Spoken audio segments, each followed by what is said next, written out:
हाँ, जहाँ तक इस बात का ताल्लुक़ है कि शाहिद खाकान अब्बासी की और एहसन इकबाल की बेल की पता था कि ये होने वाला है।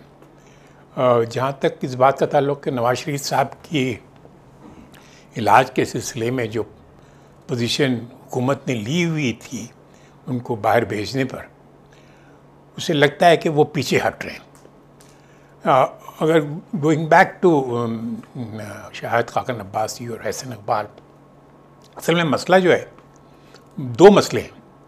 एक तो एक कि without going into the merit of the cases, जो जिसकी वजह से अगर किसी के भी ख़िलाफ़ कोई मेरिट के भी केस बने तो एविडेंस कलेक्ट करने के सलाहियत हमारी इंटेलिजेंस एजेंसीज़ में नहीं है। और अगर उन्होंने कलेक्ट भी कर ली तो हमारी प्रोसिक्यूशन जो हमारा हिस्सा जो है प्रोसिक्यूशन का, जो हमारे वकील हैं प्रोसिक्यूट करने के लिए अपॉइंट करते हैं गवर्नमेंट, वो भी बड़े वीक होते हैं। यानी प्रोसिक्यूशन भी वीक है, हमारा एविडेंस गैदर करने के जो मशीनरी है वो भी वीक है। तो इसी वजह से अब तक नैब ने कोई मेजर केस जो है ना साबित नहीं कर पाए। इवन अगर आप पीछे चले जाएं नवाज शरीफ वाला एवनफील्ड का, उस पर इस्लामाबाद हाई कोर्ट ने कहा कि इसमें तो कोई करप्शन ही नहीं है। और वो जो फ्लैग स्टाफ वाला है वो उस पर तो वो उन्होंने कहा कि ये उनको बरी कर दिया है। और तीसरा जो है वो जो वीडियो वाला केस है वो अभी ना साबित हुआ है ना रिजेक्ट हुआ है। तो ये जो तीन मेजर जो नवाज शरीफ के केसेस हैं वो प्रॉपरली वो लॉजिकल एंड तक पहुंचा नहीं सके। शाहिद खाकान अब्बासी और एहसन इकबाल वाली बात, या जितने भी बाकी के जो केसेस रहे हैं, इवन शहबाज शरीफ वाला केस, तो ये इन्हें तो मरियम नवाज़ वाला केस कोई साबित नहीं कर नहीं पाए और ना इनमें मुझे लगता है कि सलाहियत है। तीसरी बात ये है कि NAB as a prosecutor, NAB as a agency जो है, उसने बार बार ये साबित किया है कि वो हुकूमत वक्त से इंस्ट्रक्शन ले रही है। कि आपने देखा होगा कि ये जितने भी केसेस इन्होंने बनाए हैं मेजर के करप्शन केसेस, वो सारे के सारे अपोजिशन लीडर्स के ख़िलाफ़ बनाए। और अलमिया ये है कि वो भी साबित नहीं कर पाए। यानी आज 3 साल हो गए हैं तकरीबन। ये सारा सिलसिला शुरू हुआ है 2017 से 2017 से। तो मैंने आज तक कोई ये साबित नहीं कर पाए। तो जहाँ तक मेरा ख्याल ये है कि अब ये सिलसिला बंद हो जाना चाहिए और फिर वो नैब का जो कानून है वो भी यानी दोनों अपोजिशन हुकूमत जो है दोनों मिलकर उसको प्रॉपरली एडजस्ट करने की अमेंड करने की कोशिश कर रहे हैं, ताकि इस किस्म के स्कैंडलस तरीका जो अडॉप्ट किया है नैब वो उसका खात्मा हो जाए। ऑलरेडी बिजनेसमैन को इन्होंने अलहदा कर दिया है और सिविल सर्विस को भी अलहदा कर दिया है इन्हें उनकी नैब की रीच से। तो इससे लगता यही है कि नैब की जो अप्रोच रही है, नैब की जो कारकर्दगी रही है, वो इतनी ख़राब है कि वो इसके अलावा कि वो सियासतदानों में, सिविल सर्विस में और बिजनेसमैन में एक किस्म का डर और खौफ पैदा किया और उनको अपने अपने काम से रोका है और इन्होंने कुछ नहीं किया। और सबसे बड़ा स्कैंडल तो उनका वो है जो वर्ल्ड बैंक की एक अज्यूम रिपोर्ट थी, इमेजिनरी रिपोर्ट थी कि अगर हिंदुस्तान से जो लोग पाकिस्तान आए हैं, अगर उन्होंने मुल्क पाकिस्तान से पैसे भेजे हों हिंदुस्तान, तो कितने भेजे होंगे। एक इमेजिनरी रिपोर्ट थी, उसको उन्होंने नैब के चीफ ने वो एक्सेप्ट कर लिए वो इमेजिनरी रिपोर्ट, और फिर उन्होंने नवाज शरीफ के ख़िलाफ़ केस भी शुरू कर दिया था। आज पाकिस्तान मुस्लिम लीग नून को 2 अच्छी खबरें मिली और वो भी कमरा अदालत से। इस्लामाबाद हाई कोर्ट ने साबिक वज़ीर आज़म शाहिद खाकान अब्बासी और साबिक वज़ीर दाखिला एहसन इकबाल को ज़मानत पर आज़ाद करने का हुक्म दिया है। शाहिद खाकान अब्बासी तो अपनी ज़मानत में ख़ुद ही रुकावट थे, क्योंकि वो अपनी ज़मानत की मुखालफत कर रहे थे अब तक, लेकिन अब उनको राज़ी किया जा चुका है। और जिस तरह के इल्ज़ामात दोनों पर थे, जिस तरीके से नैब में ये कार्रवाई हुई थी, उसमें ये बात यकीनी थी कि इस्लामाबाद हाई कोर्ट ने उनको ज़मानत पर आज़ाद कर देना है, और यही आज हुआ है। तो इस हवाले से पहले ही उनके और जो बहुत सारे रहनुमा हैं, मासिवाए हमज़ा शहबाज, जिनको अभी आज़ाद नहीं किया गया, उन पर एक और मुकदमा डाला गया है, तो उनको तो आज़ाद नहीं किया गया, लेकिन बाकी जो ज़्यादातर रहनुमा हैं मुस्लिम लीग नून के, वो ज़मानत पर आज़ाद हैं, जिनमें राना सनाउल्लाह की जो ज़मानत पर आज़ादी थी हाल ही में। तो उस हवाले से अब जो पीछे जो रह गए हैं जो रहनुमा, जो अब आज़ाद जिन्हें होना है, जिनकी आज़ादी की कोशिश हो रही है, उनमें ख्वाजा साद रफ़ीक और उनके भाई हैं, और हमज़ा शहबाज रह गए हैं। तो ये जो दो रहनुमा आज़ाद हुए हैं, ये मरकज़ी रहनुमाओं में शुमार होते हैं। एहसन इकबाल साहब पार्टी के सेक्रेटरी जनरल हैं, और शाहिद खाकान अब्बासी साबिक़ वज़ीर आज़म हैं। दोनों और सियासी मामलात के अलावा मुल्क की मईशत के हवाले से जो इस वक्त बहुत ख़राब हालत में है, उस हवाले से वो बढ़ चढ़ के बोलते हैं, और बहुत उनका मुदल्लिल एक अंदाज़ होता है। तो मुस्लिम लीग नून को एक ख़ासी मदद मिलेगी इन दोनों के की आज़ादी के बाद, पार्लिमान के अंदर भी, पार्लिमान के बाहर भी, टीवी चैनल्स पे भी, प्रेस कॉन्फ्रेंसेस में। तो उस हवाले से उनको सियासी तौर पर एक फ़ायदा होगा, ख़ास तौर पर ऐसे वक्त में जब नवाज़ शरीफ साहब मुल्क से बाहर हैं और शहबाज शरीफ साहब भी मुल्क से बाहर हैं।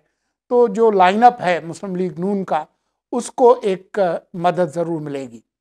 आज ही के दिन एक वाक़या जो हुआ, वो पंजाब हुकूमत के हवाले से हुआ, जिन्होंने नवाज़ शरीफ साहब की जो ज़मानत के हवाले से एक फ़ैसला लिया है कि वो अपने तौर पर उन्होंने ये फ़ैसला लिया है कि वो उनको वापस बुलाया जाए, क्योंकि बकौल उनके वो अभी तक किसी अस्पताल में दाखिल नहीं हुए हैं। ये मामला लामहाला लाहौर हाई कोर्ट में ही जाएगा, लेकिन जो ज़मीनी सूरत हाल है वो यही है कि जब तक लंदन में जो डॉक्टर हैं नवाज़ शरीफ साहब के, वो एक क्लीन चिट नहीं देते कि जी वो सेहतयाब हो गए हैं, और उनके और कोई मेडिकल जो प्रोसीजर्स हैं वो नहीं होने, तो उनको किसी तौर पे भी मुल्क में वापस नहीं लाया जा सकेगा।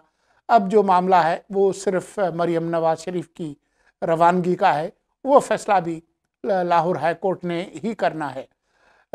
जो पीटीआई हुकूमत है वो पहले ही ये नुक्ता नज़र ले चुकी है कि अगर लाहौर हाई कोर्ट ने मरियम नवाज़ शरीफ को जाने की इजाज़त दी भी, तो वो ये मामला सुप्रीम कोर्ट में लेकर जाएंगे। लेकिन इस वक्त जो सूरत हाल है, ऐसे वक्त में जब पीपल्स पार्टी के चेयरमैन बिलावल भुट्टो ज़रदारी भी एक हल्के फुल्के अंदाज में तनकीद कर रहे थे मुस्लिम लीग नवाज़ पर, और शहबाज शरीफ साहब के हवाले से कर रहे थे कि वो वापस आएँ, तो उस हवाले से नून लीग को ज़रा एक मदद ज़रूर मिलेगी। इसका मतलब ये हरगिज़ नहीं है कि हिज़्ब इख्तिलाफ़ के अंदर जो इख्तिलाफ़ात हैं वो ख़त्म हो जाएंगे।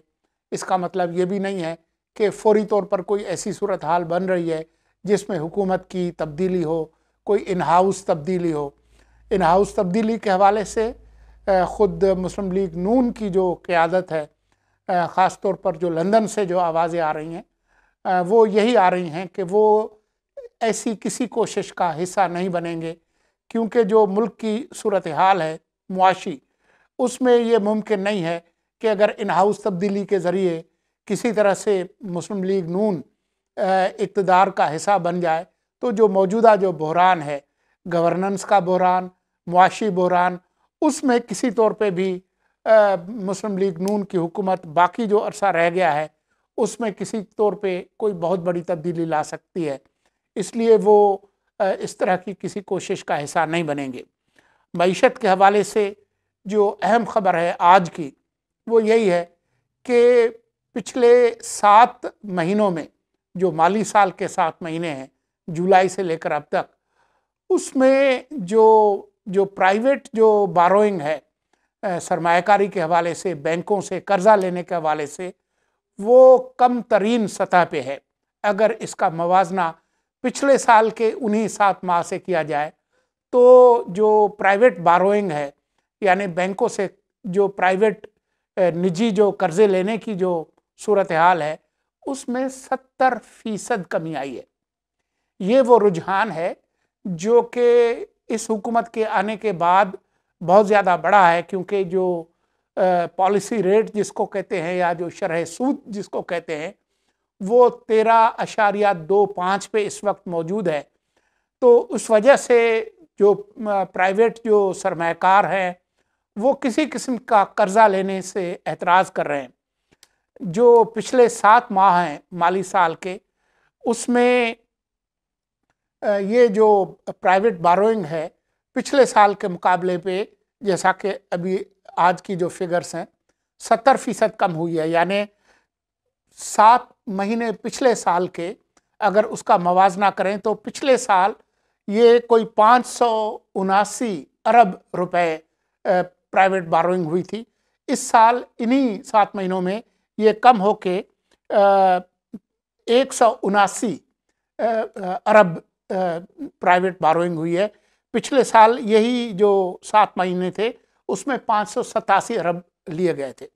तो ये आपको एक तस्वीर कशी इसकी करती है सूरत हाल कि जो सरमायाकारी का माहौल है वो बिल्कुल ठप हो गया है। जो भी बारोइंग हो रही है वो सरकार खुद ही इन बैंकों से ले रही है, या ट्रेजरी बिल्स जो है वो उसके ज़रिए वो सरमायाकारी हो रही है कि इस वक्त सरकार ही, हुकूमत ही सबसे ज़्यादा कर्जे ले रही है बैंकों से। जो प्राइवेट बारोइंग है वो ख़त्म हो गई है। तो ऐसे माहौल में जो सियासी सूरत हाल है वो जो पीटीआई की हुकूमत है उसके लिए मुश्किल से मुश्किल होती चली जा रही है। लेकिन जो हिज़्ब इख्तिलाफ है वो भी तकसीम का शिकार है। आपने पिछले दिनों देखा मौलाना फजल रहमान ने खुल के कहा कि जी उनके साथ किसी किस्म का ताउन नहीं किया हिज़्ब इख्तिलाफ ने। तो इस वक्त हुकूमत जो है वो भी मुश्किलात का शिकार है, हिज़्ब इख्तिलाफ जो है वो भी हुकूमत का शिकार, वो भी मुश्किलात का शिकार है, धड़ेबंदी का शिकार है।